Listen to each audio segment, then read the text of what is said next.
神級港劇《尋秦記》相隔咗24年，終於以電影版重現啦！即將喺12月31號上映，可以講得係萬眾期待。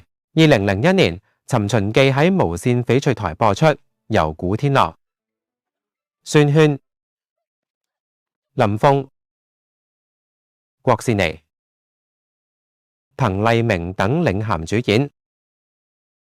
故事融合咗穿越時空、歷史權謀，再加上大量嘅喜劇元素，節奏明快得嚟，仲娛樂性十足，被公認為開創穿越劇潮流嘅鼻祖，係經典中嘅經典，更成為一代人嘅集體回憶。最難忘嘅當然係由古天樂飾演嘅項少龍，由現代穿越去戰國時代，一連串時空撞板式嘅搞笑場面，都好值得大家重溫㗎。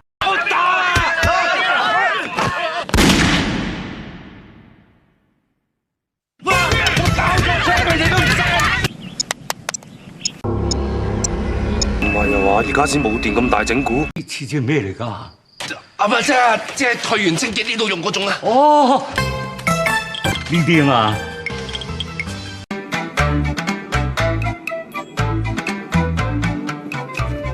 你唔識字嘅？好似TVB 個 B 啊 ，B 仔個仔啊，仔女個女啊。好，咁 see you later啦，得啦。你可唔可以唔好擺晒 pose 咁揾個背脊得住我講嘢咧 Happy birthday to you。你嘅 idea 雖然好，不過都係唔得嘅。Thank you。Shit！鹹蛋超人你見過未啊？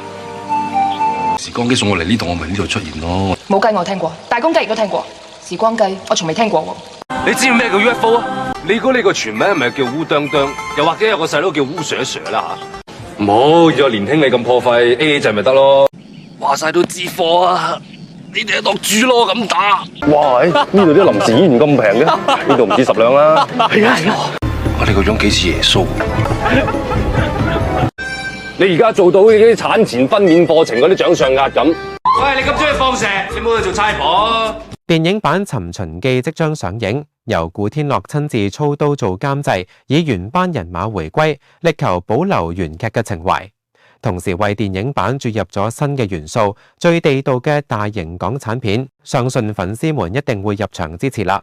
一個經典故事，一張張熟悉嘅面孔，我哋曾經一齊追尋過嘅《尋秦記》，電影版會帶嚟乜嘢嘅新火花呢？青春可唔可以再一次穿越呢？大家不妨拭目以待啦！鍾意我哋嘅頻道，請按 Like 同 Subscribe，多謝。